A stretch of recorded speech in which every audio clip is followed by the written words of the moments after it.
warahmatullahi wabarakatuh. Kami di sini dari kelompok 2 ingin memaparkan materi tentang proses penyusunan personalisasi. Proses penyusunan personalisasi adalah langkah-langkah yang dilakukan untuk mengelola dan mengorganisir aspek-aspek terkait sumber daya manusia dalam suatu organisasi, termasuk rekrutan, pelatihan, pengembangan, dan pengelolaan kinerja karyawan. Proses penyusunan personalia. Di dalam proses penyusunan personalia memiliki langkah-langkah sebagai berikut. Yang pertama, ada perencanaan sumber daya manusia. Dirancang untuk memenuhi kebutuhan personalia organisasi. Salah satu kunci keberhasilan suatu perusahaan adalah bergantung pada kinerja sumber daya manusia yang secara langsung atau tidak langsung memberikan kontribusi pada perusahaan. Yang kedua, ada penarikan. Penarikan ini berhubungan dengan pengadaan calon-calon yang sesuai dengan rencana sumber daya manusia. Yang ketiga, ada seleksi karyawan.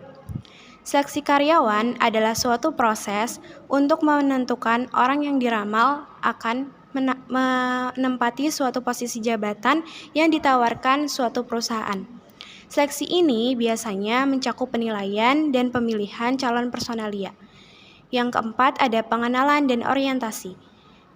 Dirancang untuk membantu para calon yang terpilih dapat menyesuaikan diri pada lingkungan yang baru. Yang kelima, ada latihan dan pengembangan. Latihan dan pengembangan bertujuan untuk meningkatkan kemampuan individu dan kelompok demi efektivitas organisasi. Yang keenam, ada penilaian pelaksanaan kerja.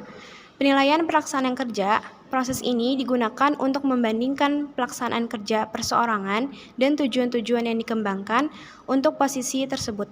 Yang ketujuh, ada pemberian balas jasa dan penghargaan. Biasanya digunakan sebagai penyelesaian pelaksanaan kerja dan motivasi untuk pekerjaan selanjutnya. Yang kedelapan, ada perencanaan dan pengembangan karir. Mencakup promosi, demosi, penugasan kembali, pemecatan, dan pensiun. Seleksi karyawan dalam manajemen personalia. Seleksi karyawan bukan hanya sekedar mengisi posisi kosong, tetapi langkah penting dalam membangun tim yang dinamis dan berkinerja tinggi. Mari eksplorasi beberapa strategi menarik dalam menyusun personalia terkait seleksi karyawan. Yang pertama, penilaian kompetensi. Yang kedua, wawancara berbasis kinerja. Yang ketiga, uji penilaian. Yang keempat, proses seleksi tim. Yang kelima, pemeriksa referensi. Yang keenam, uji simulasi. Yang ketujuh, analisis budaya organisasi. Proses seleksi yang matang bukan hanya menghindari kesalahan perekrutan, tetapi juga membentuk fondasi yang kokoh untuk pertumbuhan jangka panjang dalam organisasi. Baik, selanjutnya ada faktor-faktor yang mempengaruhi prestasi karyawan. Yang pertama, keterampilan. Karyawan yang memiliki keterampilan yang memadai akan lebih memudahkannya dalam melakukan sesuatu, dan ini bisa meningkatkan produktivitas kerjanya. Yang kedua, ada pengetahuan. Pengetahuan adalah pemahaman seseorang tentang suatu hal. Nah, karyawan tuh di sini harus bisa paham tentang materi, tentang tugasnya, agar bisa menyelesaikannya dengan baik. Yang ketiga, ada kemampuan. Karyawan juga harus memiliki kemampuan yang tinggi agar lebih mudah dalam beradaptasi, dalam menghadapi tantangan yang ada di suatu pekerjaan tersebut. Yang keempat, ada lingkungan. Lingkungan kerja ini sangat dibutuhkan oleh semua karyawan, tentunya untuk meningkatkan prestasi juga ya, karena lingkungan yang kondusif, yang nyaman, yang positif, ini bisa mempengaruhi setiap pekerjaan yang dilakukannya. Dan yang terakhir, ada fasilitas. Fasilitas kerja ini juga sangat dibutuhkan oleh karyawan untuk meningkatkan prestasinya, karena dengan fasilitas yang memadai, mungkin ini bisa memudahkan mereka dalam bekerja. Yang kelima, ada pemberian kompensasi kepada karyawan. Kompensasi itu sebuah pemberian kepada karyawan dengan pembayaran finansial sebagai balas jasa untuk pekerjaan yang dilaksanakan dan sebagai motivator untuk melaksanakan kegiatan di waktu yang akan datang.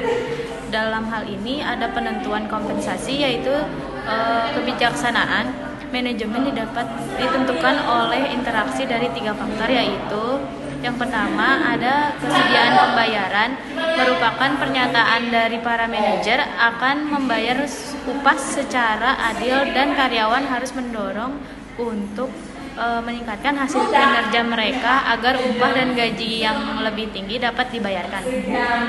Yang kedua itu ada kemampuan pembayaran. Kemampuan pembayaran itu dari perusahaan tergantung daripada pendapatan dan laba yang diraih, di mana hal ini tergantung pada produktivitas karyawan. Yang ketiga itu ada pernyataan pembayaran. Dalam jangka pendek, pengupahan dan penggajian sangat tergantung pada tekanan-tekanan eksternal dari pemerintah, organisasi, karyawan atau serikat buruh, kondisi pemerintahan dan penawaran tenaga kerja, kolektif bargaining, dan para pesaing. Sebagai contohnya yaitu peraturan pemerintah tentang upah minimum merupakan batas bawah tingkat upah yang akan dibayarkan. Untuk bentuk pembayaran dalam manajemen personalia. Pembayaran merupakan aspek krusial dalam penyusunan personalia yang mempengaruhi motivasi dan retensi karyawan. Berikut adalah beberapa bentuk pembayaran yang perlu dipertimbangkan dalam manajemen personalia.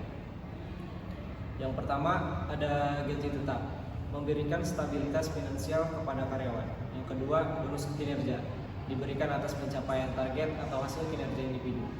Yang ketiga, insentif penjualan, merangsang motivasi dalam tim penjualan. Yang keempat, tunjangan kesejahteraan, menjaga kesejahteraan karyawan dengan memberikan tunjangan. Yang kelima, tunjangan pendidikan, mendukung pembangunan karyawan melalui tunjangan pendidikan. Yang keenam, partisipasi saham, memberikan kesempatan kedua karyawan untuk memiliki saham perusahaan. Yang ketujuh, skema pensiun, program pensiun untuk memberikan keamanan finansial setelah pensiun.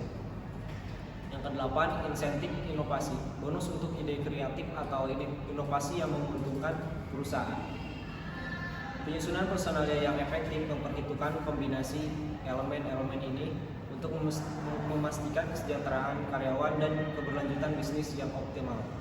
Sekian dari video kami, terima kasih. Wassalamualaikum warahmatullahi